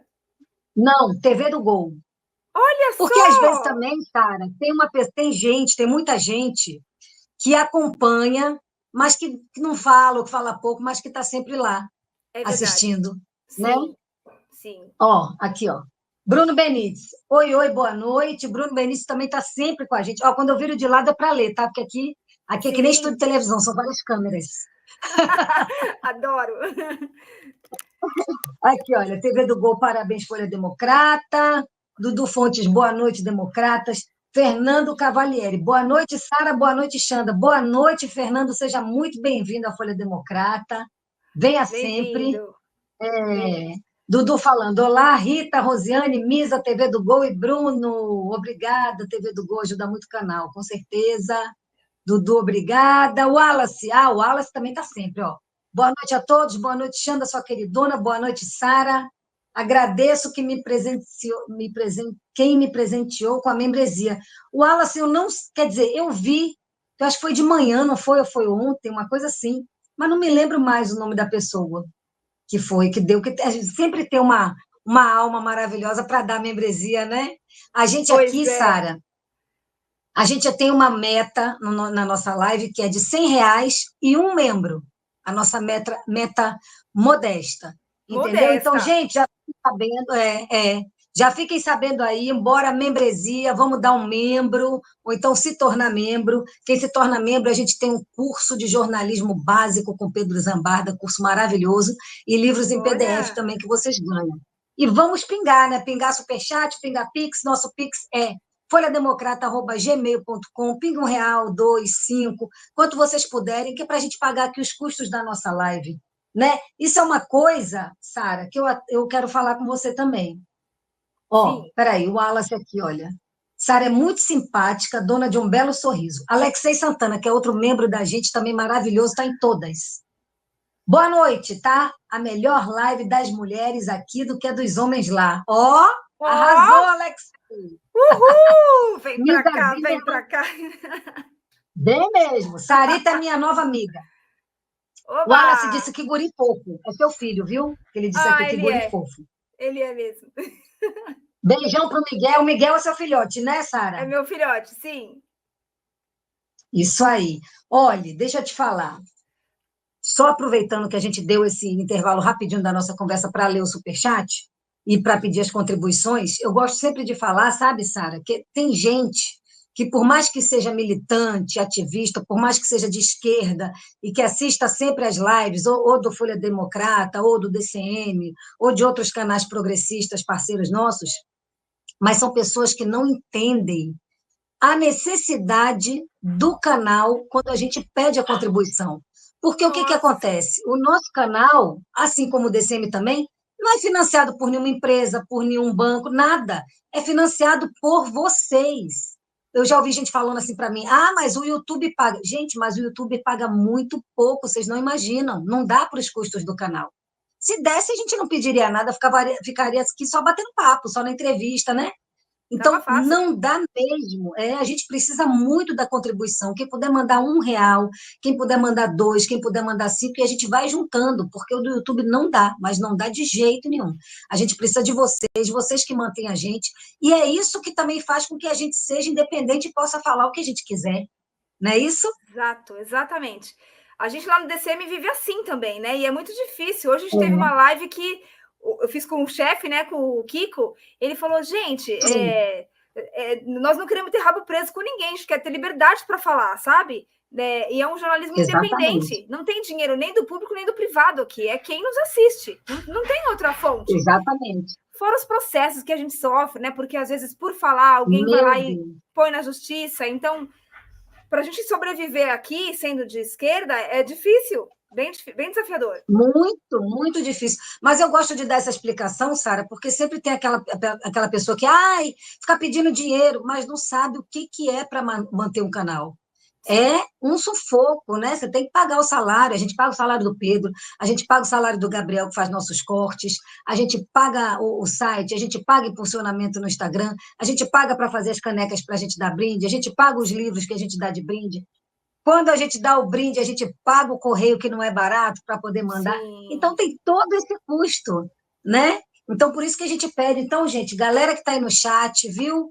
Superchat, qualquer valor que você possa mandar, ou o Pix folhademocrata@gmail.com e um membrinho também para fazer a nossa alegria, né? Vamos voltar agora para a nossa conversa gostosa com Sara. Sara, me diga uma Diga. coisa. Então, você já falou da sua vida com a comunicação, e você acabou já falando como você chegou no DCM, né? Que conheceu a Marília nesse encontro do clube de leitura e tal. Como é esse clube de leitura? Você é coordenadora? Como é que funciona? Me conta aí. Eu faço ele solo, ele é o meu projeto paralelo, né? Ele é, sabe, aquilo que você não faz para ganhar dinheiro? Você faz porque você gosta, sabe? Sei, Quando tem aquela pergunta, o que sei. você faria de graça? O Leitura que Cura é aquilo que eu faço de graça. Porque é um livro que eu leria para mim, né? O Bob tá quase derrubando minha porta aqui. Miguel, abre pro Bob para mim, por favor. É um livro que eu leria sozinha. Bob, quem é Bob? Bob é meu cachorro, meu dog. E aqui no prédio tem um cachorro que chama Bob também. Eu aqui em casa tenho 3 cachorros. Eu tenho 3 aqui. Lindos. Eu amo o cachorro, mas vamos lá. Deixa Bob à vontade, viu? Ele fica escutando a minha voz, ele fica doido. Já está aqui do meu lado. Pronto. Então, pronto, meu bem, pronto. Eu estava falando do que mesmo? Do clube Leitura que Cura. O Leitura que Cura, sim. É um livro que eu leria, né? Mas eu acho muito mais rico debatê-lo em grupo, né? Que outras pessoas venham participar, venham também colocar suas visões. E aí eu já faço isso há algum tempo, há uns 2 ou 3 anos, agora não me lembro, e eu escolho algum livro, leio capítulos e às vezes divido em 4 encontros, 5 encontros, depende do livro, vou dividindo em trechos que são possíveis de ler em uma semana e venho aqui ao vivo e divido com o pessoal. Já fiz esse projeto sozinha, só eu conduzindo, e no meu último ciclo, eu fiz 40 anos e eu fiz um de aniversário de 40 anos. Então, eu falava assim, olha, o aniversário é meu, mas eu quero dar esse presente para vocês. E foi o livro A Arte de Ser Feliz. Era esse o nome? A Coragem de Ser Feliz, que é de 2 autores japoneses, são os mesmos autores de A Coragem de Não Agradar. E aí eu fiz, cada encontro eu fiz com uma amiga diferente. Então, cada uma delas lia um trecho, eu estava sempre na condução e aí dividia a conversa com uma amiga. E foi muito rico, muito, porque cada semana tinha uma mulher com uma visão distinta. E a gente leu o livro a vários olhos, várias mentalidades. Então, ficou um ciclo muito rico e uma temática muito boa de trabalhar também. E eu já estou querendo fazer o próximo. O próximo é o Comunhão, da Bell Hooks. Eu já fiz também o Tudo Sobre o Amor dela, que é um livro bem conhecido. E esse Comunhão é um que ela lançou recentemente, então não é tão conhecido como o Tudo Sobre o Amor, mas igualmente bacana. Vou até ler para você o subtítulo desse livro do Comunhão, da Bell Hooks. É para a mulherada vir, gente. A busca das mulheres pelo amor. Ela vai falar sobre feminismo, sobre amizade entre as mulheres, sobre o desnível dentro das hierarquias, né? Sororidade, o desnível dentro das hierarquias heteronormativas, e, por fim, ela vai falar da grande busca das mulheres, que são relações com comunhão. Maravilhoso! Olha, deixa eu falar uma coisa aqui. Você manda o nome desses livros para o meu zap? Mando. Vou te mandar. Agora, que delícia isso, viu? Porque é tão gostoso isso, que às vezes você lê um livro e aí você quer falar sobre e tal, mas aí você não, né? Aí as pessoas não leram e tal. É uma delícia, porque é tão gostoso quanto ler o livro, é você debater, conversar sobre o livro, né? Exato. Olha, exatamente. O dia que você fizer de mulheres que correm como lobos, você me chama também, porque eu fiz esse. Mentira! Ai, meu Deus do céu! Isso tá no YouTube? Esse não tá no YouTube porque a gente fazia um grupo fechado. E ele é um estudo longo, né? Ele levou mais de 1 ano. Eu já fiz 2 vezes. Porque o livro é bitelão, né? Bíblia. Ele tá aqui do meu lado, o livro. É Bíblia das Mulheres. Então, eu fiz a primeira vez...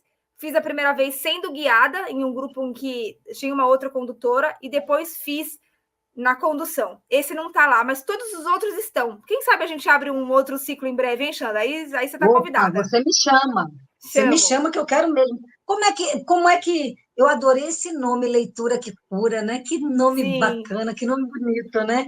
Sim. E surgiu quando isso? Como é que você teve a ideia? Foi você sozinho? Você foi chamando as pessoas? Ou já tinha gente também mais ou menos com a ideia? Como foi? Então, os livros sempre foram muito meus amigos, sabe? A palavra é muito minha amiga. Tanto que, bom, quando eu era pequena, meus pais não tinham televisão por escolha, porque eles preferiam ter a casa cheia de livros. Então, o meu tio tinha um sebo. Pensa, eu amava ir na loja dele, assim, aquele lugar cheio de livro, e tinha discos também, gente, né? Eu adoro. Pois é, eu fui alfabetizada com gibis. Então, meus pais iam até o sebo do meu tio, traziam um monte de gibi, e era isso que a gente fazia nas férias todas. E foi assim que eu aprendi a ler. Então, não tendo TV, eu fiquei muito amiga dos livros, e isso sempre me acompanhou. E aí, com a chegada de internet, esse meio virtual aqui, começou a surgir essa ideia, né? Por que não dividir os livros que eu leio? Para justamente isso, debater com outras pessoas. Às vezes aquele livro está tão vivo dentro de você que você fala, gente, eu preciso contar isso aqui para alguém, né? É isso. Eu quero Exatamente. transbordar, porque tá borbulhando aqui, né? Então, foi a partir disso que surgiu. Eu nem me lembro qual foi o primeiro livro que eu fiz isso. Não me lembro qual foi. Mas são livros que eu leria, sabe? Que eu prefiro muito mais fazer isso em grupo, dividir e compartilhar. Mas sabe que a escrita, ela foi um processo, as palavras, né? Eu falo que são as palavras que me ajudaram em muitas coisas. Ler me ajuda muito a lidar com os meus processos internos, que a gente escuta. É como se a gente estivesse conversando com o autor, não é? Você vai entendendo a ideia dele. Então, não é? E aquilo conversa tanto com seus problemas, às vezes, com aquilo que você está passando, vai te transformando, os livros nos transformam. Sim. E a escrita foi muito importante no meu processo de separação, porque escrever também é uma outra coisa que eu gosto muito. E aí, quando eu estava muito em carne viva, sabe? Porque, afinal, foram muitos anos, né, juntos, a gente tem expectativas, criações e tudo mais, e quando aquilo finda, rui, você fica sem chão, né? Sim. Então, um cotô, um covô. Né? A gente fica meio assim. Não, demora, é um luto, né, que a gente vive. Nossa, muito dolorido. Por mais que você saiba que não faça sentido, mas se reencontrar é bem difícil. E aí a escrita foi um lugar muito de extravasar, de borbulhar tudo aquilo que estava doendo aqui dentro.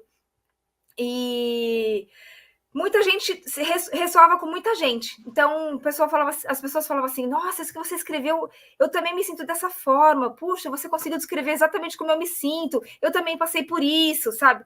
Então, a escrita foi esse lugar também de muita sintonia com as pessoas. E todos esses transbordares pós-separação se transformou em um livro que está até hoje para editar. Enfim, é uma história esse livro também. Mas ele tá pronto, ele está nas mãos de uma pessoa que ficou de editar e nunca me entregou. Mas tudo bem.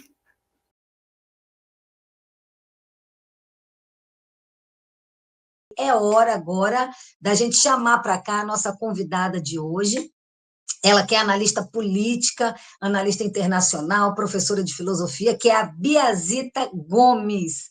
Maravilhosa, a gente vai conversar com ela hoje. Boa noite, Biazita! Como é que está você? Você está mutada. Um clássico. Boa noite, Pronto. gente. Um clássico. Boa noite. Olha, muita alegria nossa te receber aqui, viu? Eu já quero começar fazendo perguntas, porque aqui a gente tem o programa, a gente fica geralmente de 1 hora e meia no máximo, e eu quero aproveitar todo esse tempo, assim, segundo por segundo. Então, já começo lhe perguntando. Você é professora de filosofia e você também é analista política, né? Eu queria saber, assim, o que veio primeiro? Primeiro você foi para a filosofia ou primeiro já foi para a política? E aí o que veio depois e como é que fez essa fusão? Não, sempre foi política, sempre foi política. Inclusive, a minha escolha de ir para a faculdade de filosofia foi para compreender mesmo o pensamento político e a organização política desde o início, assim, do Ocidente, né, propriamente dito. Desde que eu me lembro por gente... Eu vim de uma família muito politizada. Minha mãe é uma pessoa muito politizada, né? Então, para mim, era normal, era natural falar sobre política em casa. E fiz movimento estudantil na época do ensino médio, fiz movimento estudantil no fundamental. Então, a faculdade de filosofia ela foi praticamente uma consequência de toda uma militância já na juventude mesmo. E aí, depois a gente vai se especializando, vai entendendo mais as coisas, né? Acaba ficando menos emocional, né? Que essa aqui é a verdade. E aí a gente acabei virando também analista política, mas no caso, assim, como trabalho, mas a coisa da política sempre foi, desde pequena. Inclusive, eu me meti em tanta confusão que a minha mãe me emancipou com 15 anos. Caso desse um problema Mas muito esse monte grande. de confusão foi por causa de política?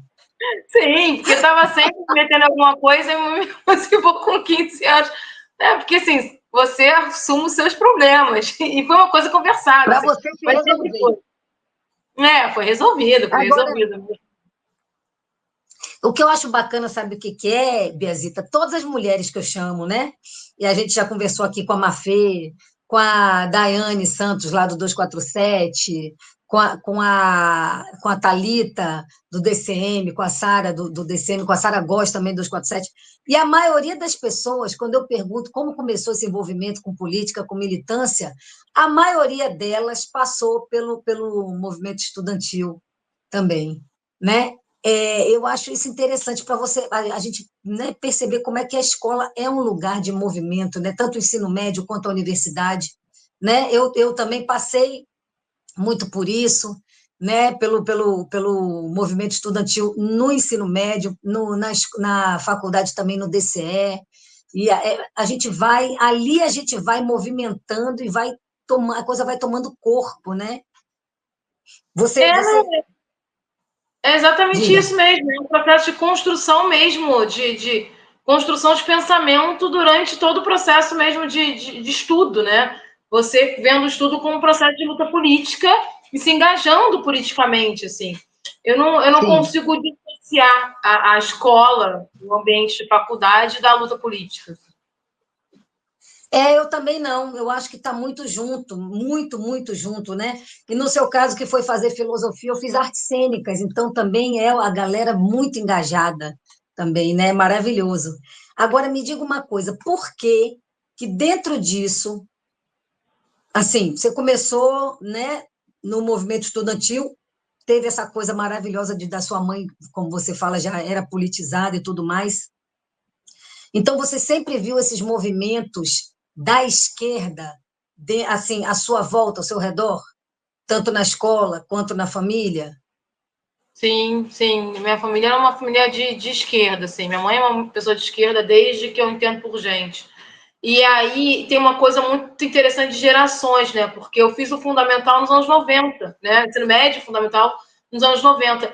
E aí você tinha ainda muito forte, né, a questão da esquerda, né, da construção de esquerda. A gente não tinha tido um governo de esquerda, né? Ainda era um sonho muito Sim, distante o governo de esquerda.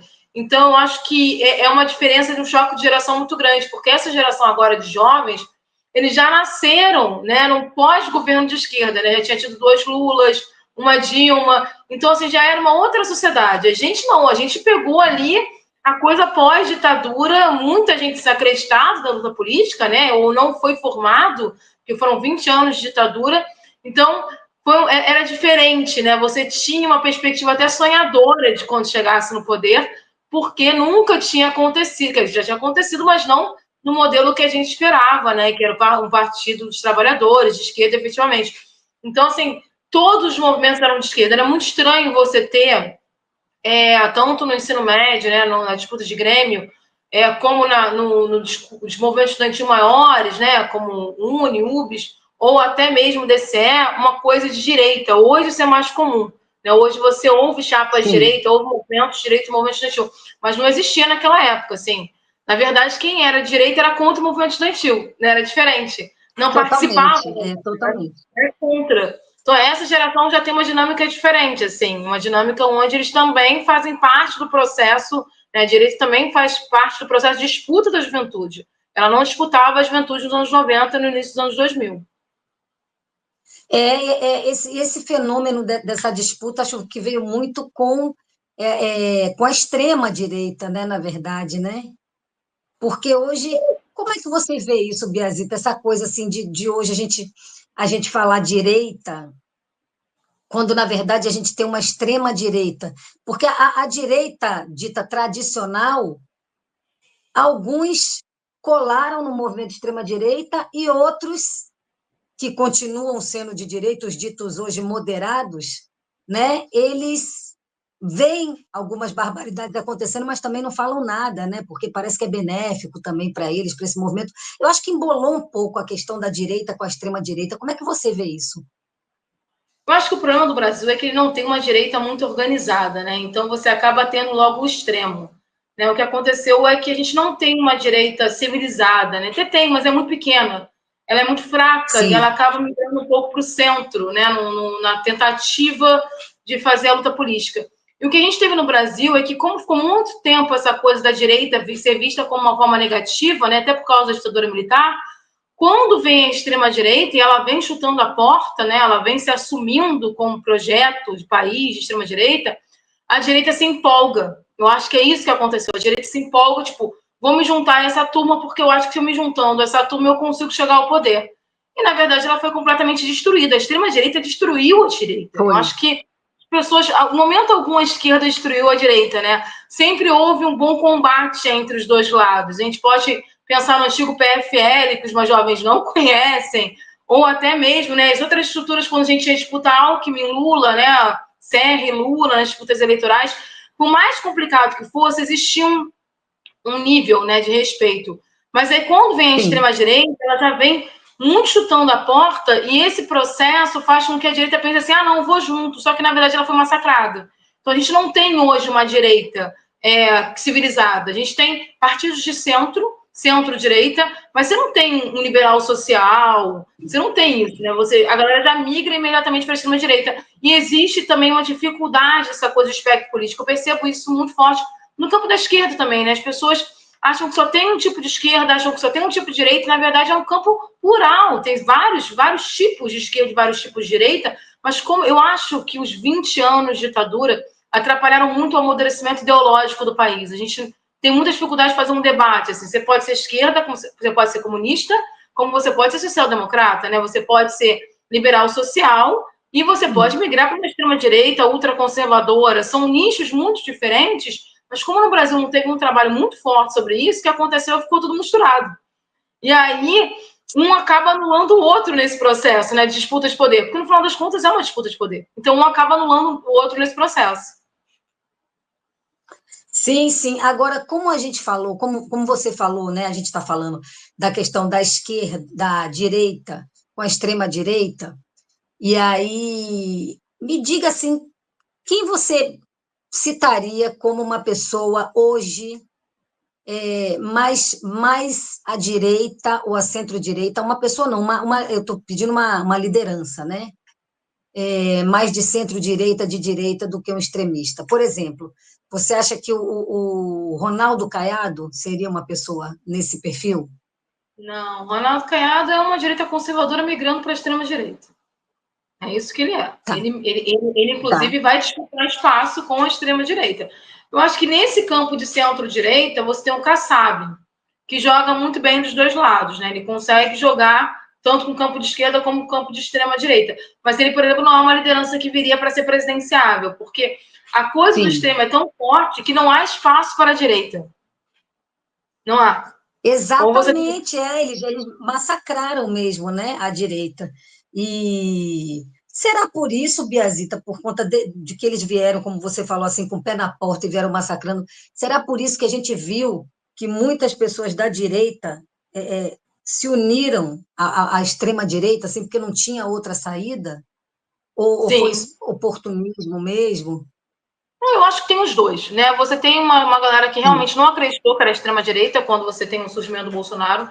Eu vi muita gente de esquerda não acreditando que ele era extrema-direita, né? Até hoje a gente tem uma dificuldade de pontuar alguns quadros. Muita gente foi para o lado porque viu que era a única chance de chegar a uma presidência, né? Ou ter um cargo político mais forte. Eu acho que a gente teve os dois. A gente teve uma galera que foi junto achando que não era tão sério, era no máximo conservador, e aí viu que era sério e acaba fazendo parte depois da frente progressista do Lula para tirar o Bolsonaro, tanto que essas pessoas elas já se separam do Lula, né? Logo depois do processo eleitoral. Sim. Você tem a pessoa mesmo que vai para o oportunismo, ele vê ali naquele quadro político uma possibilidade real de ganho e vai se juntar, até porque vai tentar pegar um pouco dos louros dessa vitória nesse processo. Sim, sim, sim. E me diga uma coisa, você, com esse caminho que você seguiu,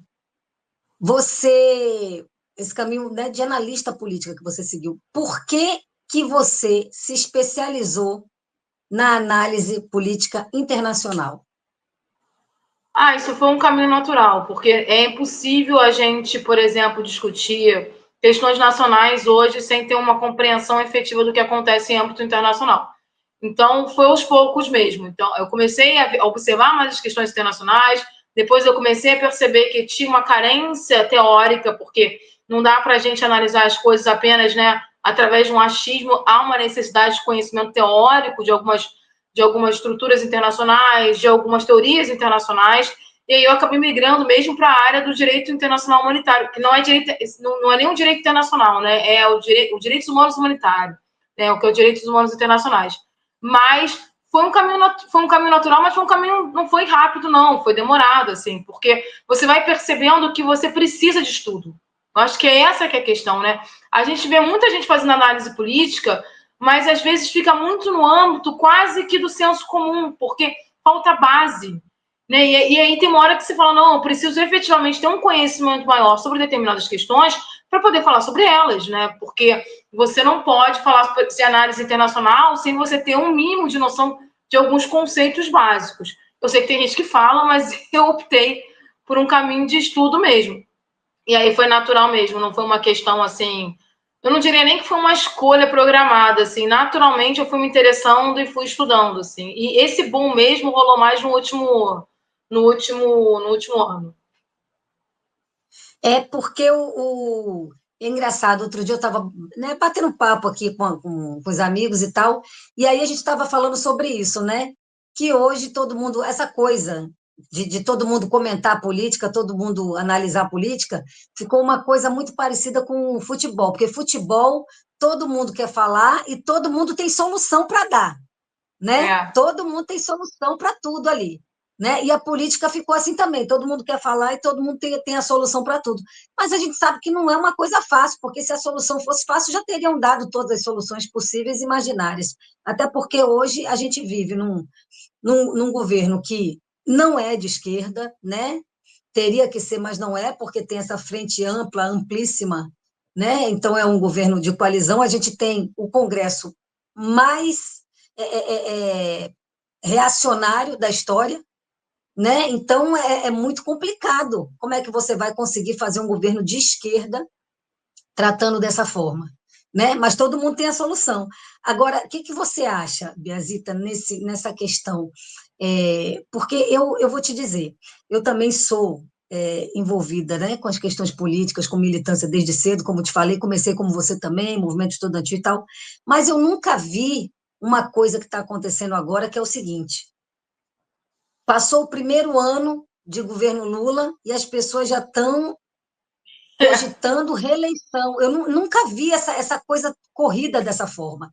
Ele agora está na metade do mandato, então agora, o foco agora é 2026. Né? Então, por que essa correria? Por que essa urgência de repente? É por conta da gente estar vivendo esse extremismo? O que você acha? Eu acho que é uma consequência de uma sociedade onde a comunicação é muito rápida, né? Eu acho que a gente percebe isso até no debate político. As pessoas não esperam tempo. Tudo tem um tempo, né? Ainda mais em política. E em política o tempo é longo para muita coisa.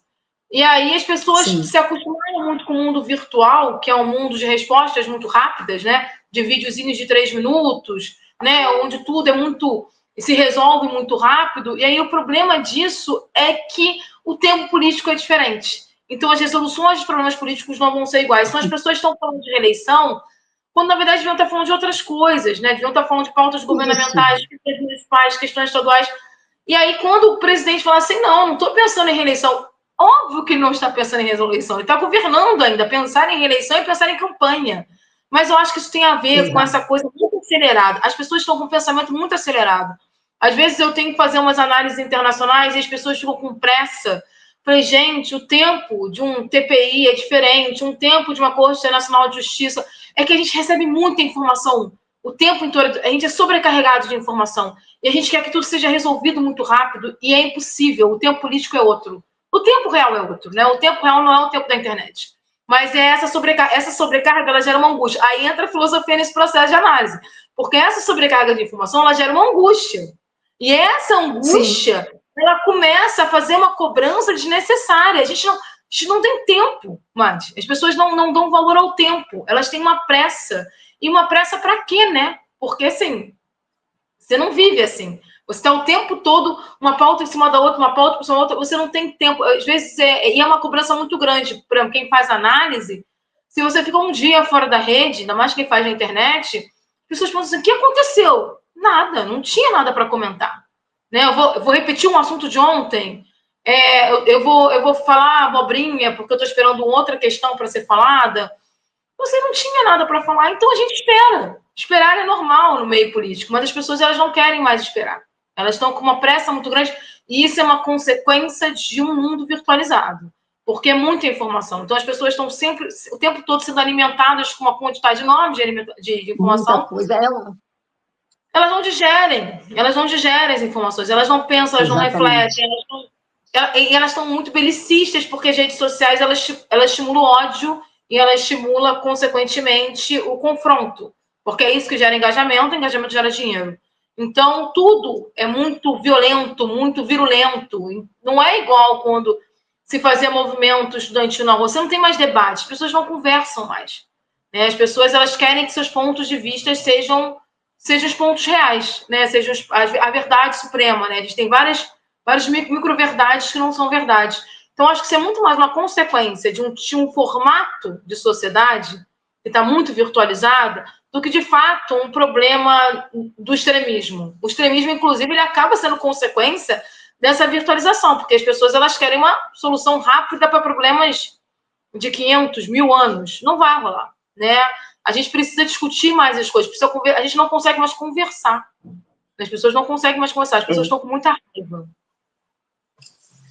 Não, e tem uma coisa, eu acho que a internet trouxe muito isso também para a gente, essa velocidade e tal.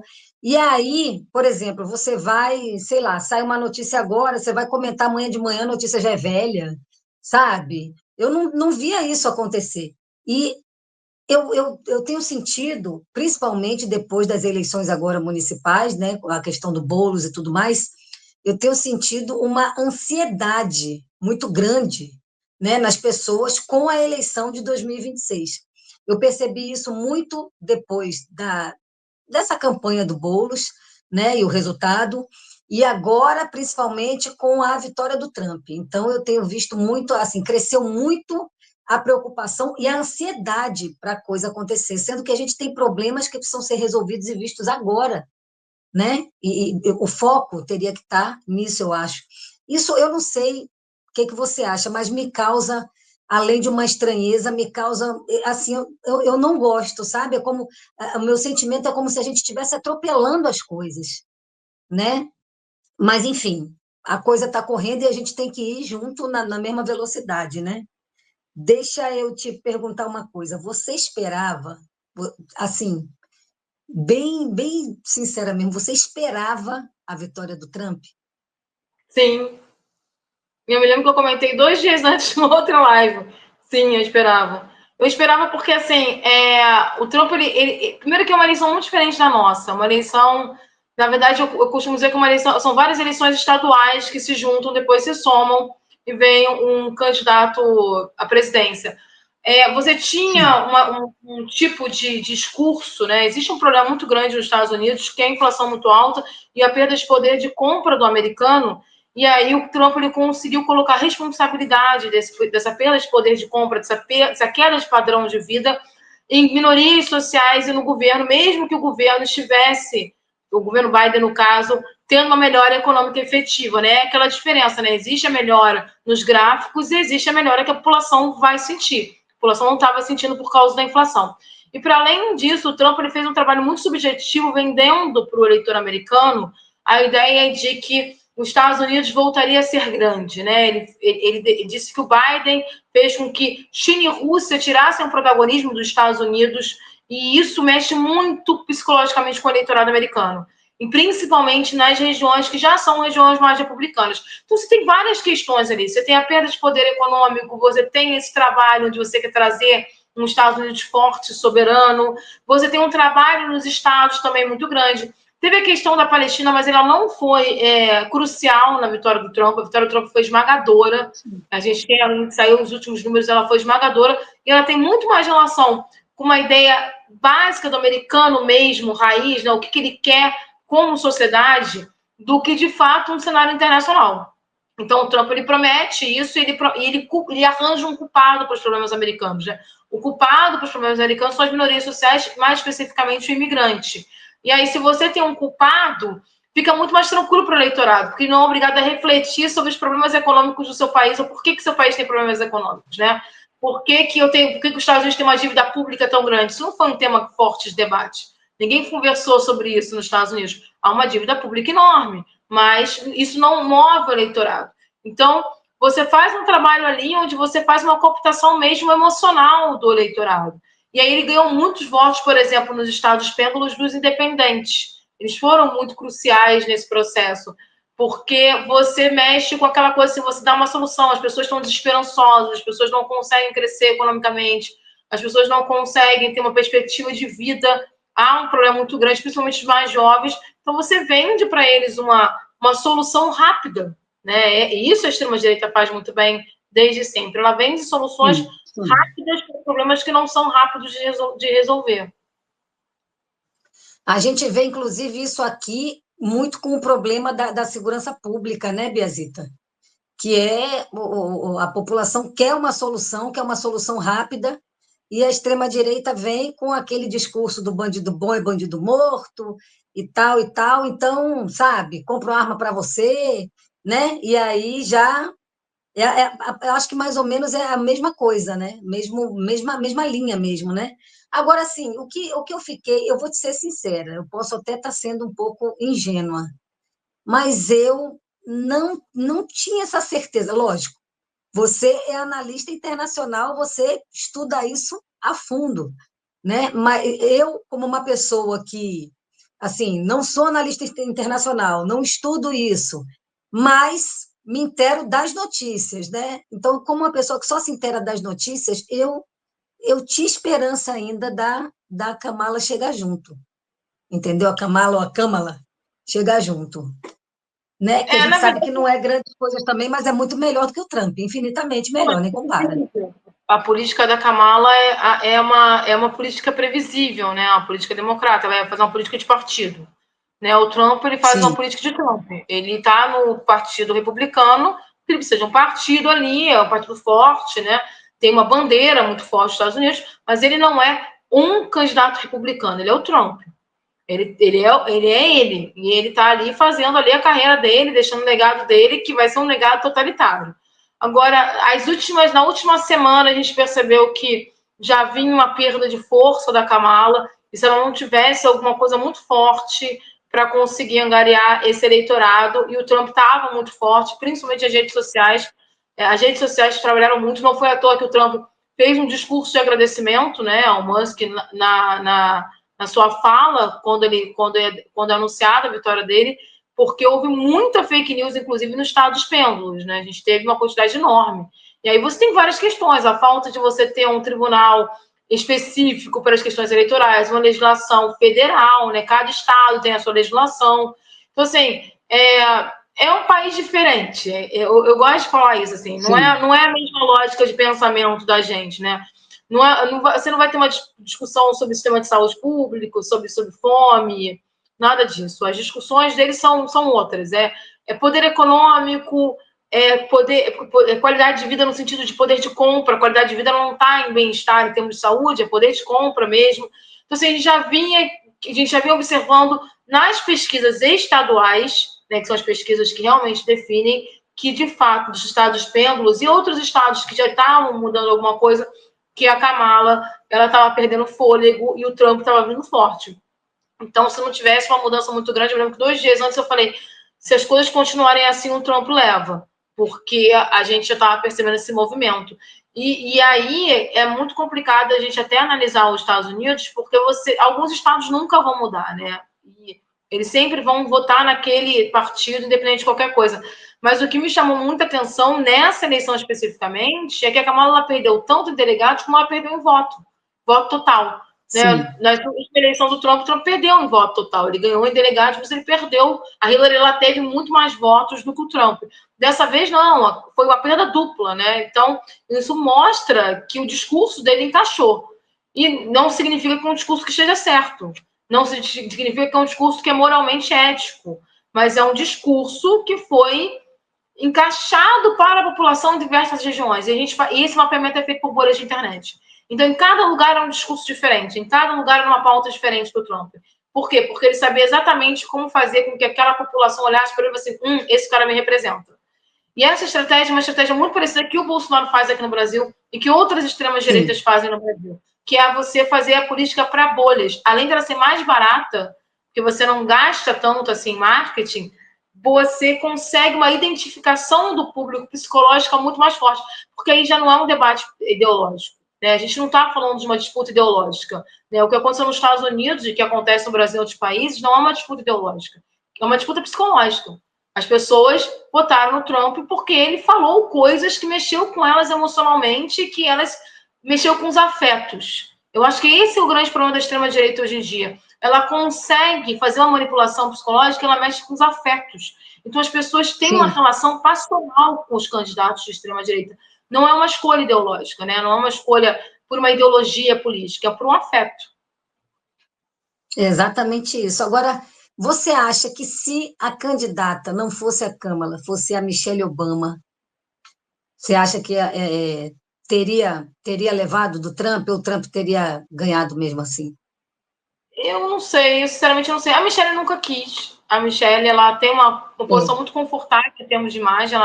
Essa questão da Michelle foi muito mais ventilada no Brasil do que lá nos Estados Unidos. Eu acho que o momento político é outro. Eu não sei nem se um Obama levaria, se pudesse, né? Porque não poderia vir de novo candidato, porque ele não pegou, a Michelle e o Obama não pegaram essa extrema-direita.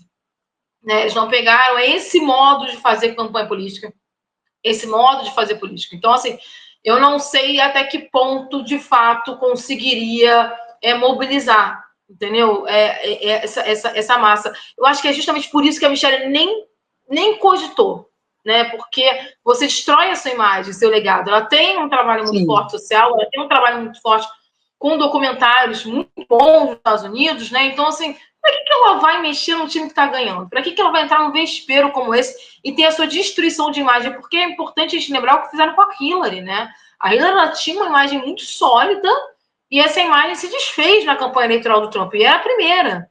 Agora, a Michelle seria massacrada. Né? E a Kamala só não foi massacrada porque ela não era a primeira candidata. Né? Quem era o Biden foi massacrado. Né? A gente sabe que ele tinha lá seus problemas, seja ele massacrado. Então, assim, não deu tempo para o trabalho de marketing massacrar, mas teve massacre em algumas regiões, assim, de imagem. A gente tem peças de internet que são pesadas, né? Tem um racismo forte, tem a misoginia. Em algumas regiões dos Estados Unidos, a misoginia é muito forte. Os Estados Unidos vivem um processo de retrocesso nos direitos das mulheres. Importante lembrar disso, em algumas regiões, porque junto com a eleição presidencial, teve eleição para Senado, para Câmara, para governador e referendos. Isso é uma parte legal que eu acho na eleição americana, são os referendos estaduais, né, que são aquelas decisões se a população decide ou não. Isso. E um grande debate, por exemplo, que aconteceu nesses referendos foi a questão do aborto, né, os direitos reprodutivos. E, por exemplo, se eu não me engano, na Flórida foi rejeitado, né, uma discussão sobre mudar os direitos reprodutivos. Foi rejeitado aprovar uma perspectiva de aborto, né, aborto dentro da legalidade. Então, assim, você tem um retrocesso muito grande nos Estados Unidos sobre questões de direitos das mulheres. Então, a Kamala, sendo uma mulher, também pegou nesse processo. É um cenário, o cenário americano é um cenário tenebroso nesse momento. Assim. Os Estados Unidos são todos os Estados Unidos ao mesmo tempo. Eles estão divididos mesmo.